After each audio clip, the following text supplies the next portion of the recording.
Good morning. I'm Gilbert Hall. This is Quioccasin Middle School, and this is our 6th grade U.S. History class. We are today presenting our Rebellion Propaganda exhibition. Our students have spent a month researching about the American Revolution, as well as a modern rebellion that's taken place in the past 60 years. And together we've been comparing them, creating persuasive pieces of propaganda to support people's opinions and persuade them on whether or not rebellion is necessary for change. And this is the work we've created for that. Tried to betray the government of Ukraine so he could become the prime minister of Ukraine. And that's why we made the poster. So, and it says, Yunashki is a fraud and we all know it. But we learned that rebellion is usually necessary for change because in the first Congo War, the Rwandans kept on terrorizing and robbing the Eastern Congo. And in the American Revolution, if they never rebelled against Great Britain, then they would have kept adding more taxes and laws. We will convince them to join our side by using the name calling, card stacking, and we'll tell them that Great Britain has punished us for no reason, we've been good, and not tell them the other side of the story. And that we're going to tell them that Rwandans have been doing terrible stuff to us and nothing good. And if you come up here at the end, it said our quote, which is $1 a day keeps the bad things away. Alright, and now for this one, Which is our news broadcast.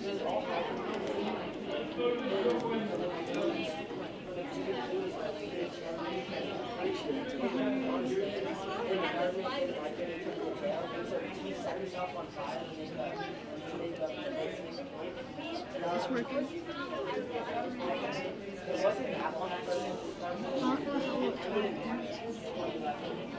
okay, here.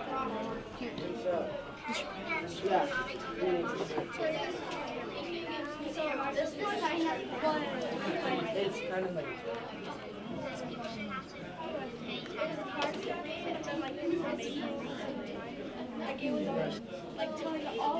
so here's a shirt, and on the back it says they are nasty because we want to do the name calling, and it says join us to bring down the people that kind of started it, which was at the beginning. the regime, and it means government, and so it's a saying they used to say a lot back during then. They said bring down the regime, and they would chant that and stuff, and it just meant bring down the government because they had started protesting violently. And as you've already seen, you've seen my website, so yeah, thanks. So that's basically all I have. Could you explain when it started?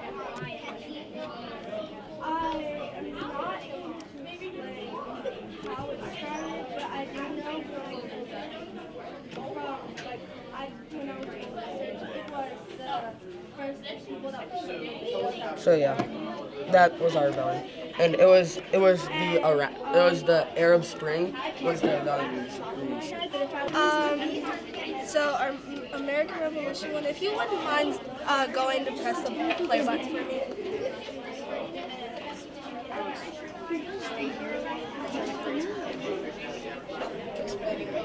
You're trespassing on private property. How dare you treat us like that?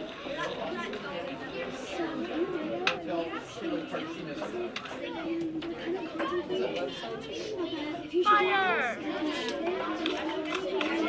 If you don't want this to happen to you, join the colonial army. Fight for your country. So that was our American Revolution one, and it was kind of based off of the Boston Massacre, and it was testimonial to saying the bloody massacre if you don't want to end up like the colonial person was for our video. Join the colonial army, fight for your country, and earn your freedom.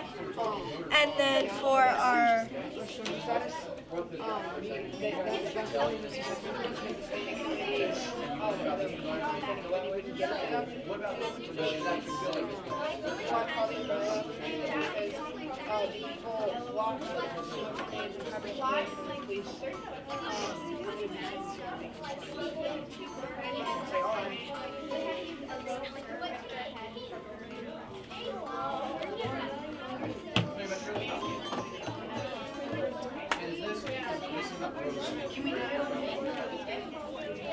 So this one was our Congo War one, and it was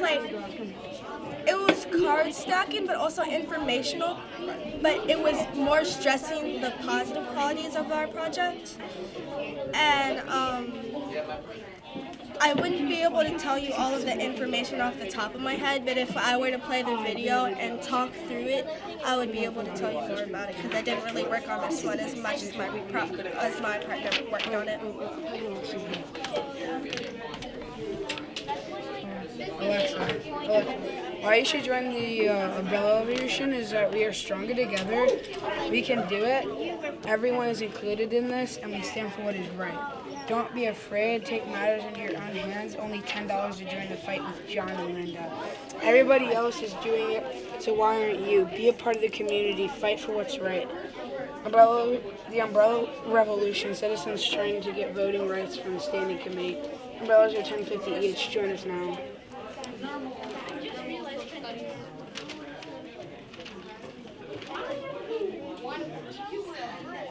Good afternoon, people of Henrico. I'm your host, Sean, with Linda. So today we were talking about why you should join us in the Umbrella Revolution. I kind of want to know. Stand up, Jonathan. Yeah, Sean. So anyways, give me a cookie. Stay on topic. Stay on topic. I know you bring cookies. Don't make me call the police again. Fine. Okay, so the Umbrella Revolution It's is not all called about... the Umbrella Revolution. It's called the Umbrella Revolution. Do you want to go? It's my line. It's my line. So our project is about the Umbrella Revolution and the American Revolution. So this poster is about the Umbrella Revolution, which is universal suffrage, when people who turned 18 and like people who are older, they wanted to vote earlier, right when they turned into an adult. And then the American Revolution is how people, so they started a protest and it didn't work. So instead of a protest, they decided to throw snowballs at a mansion that one of the government people owned, and one of them put a rock with the snowball and they threw it at the house. So they were trying to prove, out of both of these, they were trying to prove that violence can help because they need violence to help make a war just to get attention. So we did our research on the Umbrella Revolution, and we did our research on the part of the revolution where they were trying to block the police pepper spray, and this took place in Hong Kong for about a month. And on this one, in the Revolutionary War, they were trying to persuade people that violence is a way to solve problems. So we were trying to persuade them to buy a gun for the war and not to join the British side. And then there's just some other things in here. And this is some information about it. Normal, pretty weak, and they can't take on the king. But you have to band together, make a group, and then you'll be more powerful. And it's because the people are the government. So what's this piece of propaganda? This is the American Revolution. There's a little paint somehow. So this is the American Revolution of how the people who are fighting need your help. And every donation counts. So yes. So I'm here presenting the kitchenware revolution. So the kitchenware revolution is basically a financial crisis that happened during 2008, and this revolution is centered in Iceland. So since in 2008 the stock market was messed up, Iceland got affected by it. So since the stock market is linked to companies, people started leaving jobs, so Iceland's employment rate went down, tripled. And the reason why it's called the kitchenware revolution is because to rebel against this revolution, people were banging pots and pans to get the attention of the governors and things. And so, but 6 years later, actually, Iceland got voted the highest financial performing country in Europe, even with the lowest employment rates that were tripled in 2008. Second Sudanese Civil War, it lasted for 22 years, and eventually the government started losing the war, so they ended up sending kids in to fight, because the Sudan's people, they had a liberation army that was fighting against the government because the government was abusing their rights, and they started to revolt. Yeah, so they decided they had to revolt to change the government. Because the government refused to change, they were trying to spread their borders and take over all the areas around of Sudan. So, yes, I drew the two kids because there were two wars. Mm-hmm. And then you made them holding guns. Yeah, because they sent the children in. Yeah. The thing I did was name calling because, as you can see, well, it was mainly for Sudan, South Sudan, because they didn't have free governments. Good job. Sudan don't.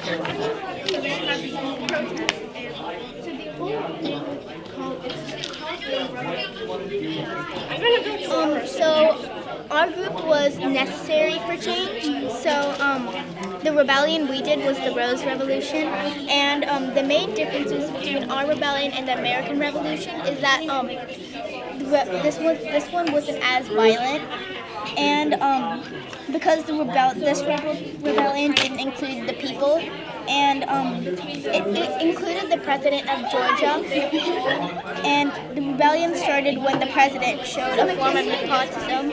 That's when he appoints a member of his family to be in his government, and a lot of people would not rest until the president was resigned from office, and the Georgia's Rose Revolution was an inspiration to many people who learned to accept unsatisfactory situations.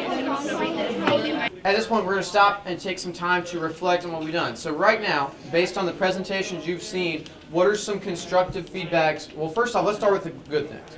What are some positives that you got from people talking about your presentation or what you saw in other people's presentations? Raise your hand, help us out. All right? Yasmin, go ahead. People said that they really liked how I would explain examples. So having clear explanations that also include examples is a really good part of your presentation. That's an important thing to hit on, okay? Nandu. All right, being able to display the poster. So I don't know how many people did that up, but if you were able to display your work or your propaganda so people could see it, that was a very effective tactic for making your exhibition space better. It's not just your presentation, but also the visual aspect of it is helpful. All right, pull on somebody from the back. Go ahead, Zach. It's not what I did. What the people did was, when I went to other people, they did really good research and they gave really good information. About Having good, detailed research. Yeah. Okay. Being knowledgeable in your facts, having a lot of facts to pull from is one of the reasons why we push research so hard at the beginning, guys. The harder you work in the beginning, the easier the end result gets. I promise you that. Absolutely. Does anybody else think that too, that the more research they did, the easier their task was later on? Good. All right. More positives. I'm going to switch to constructive. Nathan. Everybody had like a lot of info and stuff. Okay. And so it was like good quality. Good quality. I'm hearing a lot of good information. I'm hearing a lot of clear and concise presentations. All right. That's awesome. Jason. So like everybody else's, like all the people's propaganda. A little louder, Jason. All of the people's like propaganda is like really good, like the pictures they have on there. You're seeing a lot of good quality. Anybody seen some really creative stuff that you didn't think of doing yourself? I saw some really cool stuff out here that's been really nice. Some things I haven't seen before, so this is awesome. Audrey. The good thing is that a lot of people presented well and showed what they did well. There's a lot of good presentation skills. We're liking that. I'm seeing some good eye contact, guys. I'm seeing very strong wording. I'm not asking anybody to speak up. So this has been really good in that front. One more, Nicholas. You can definitely tell that everyone works really hard to make their project as best as they can. Maximum effort, right? That's good. I'm glad to see it. Let's talk constructive feedback for a moment. So without being specific to a person, what are some things that you might say would be good for people in general to improve on here? What are some things that you think might be beneficial for everybody to hear, even if it might not be specific for a certain person? Kinsey. People when they're explaining things, like to explain each thing thoroughly. Okay, making sure our explanations are thorough. All right, good. We don't want to touch on one thing for maybe a brief moment and then focus the whole presentation on something else. We want to give due diligence to every part of our presentation. That's reasonable. Kendall. We need to be clear on our stance on rebellion, right? When we organize ourselves, and I told you what you would be presenting, we want to make sure that that stance is clear. Someone should not have to ask you what your stance on rebellion is. Does that make sense? In fact, I would encourage you to lead off with that for your strong stance, okay? Hattie.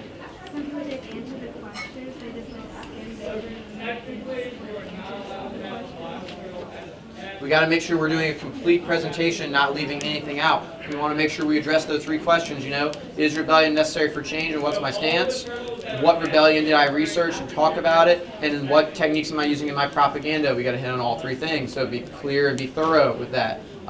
Nicholas. Some of the people were kind of impatient. It seemed like they wanted to kind of skim over us because they didn't even read some of the docs on the computers. They kind of just like read or saw our newscast and looked at our poster. So as a person observing the presenter, we want to make sure that we're being respectful and giving due diligence to their work. If they've taken the time to create these different pieces of propaganda or put in this time for work, we want to be respectful and courteous of that and make sure that we're looking at everything they have to offer us. Does that sound fair, everybody? Cool. Jason. Info about their, like, what they did for their propaganda and why. What do you mean by that?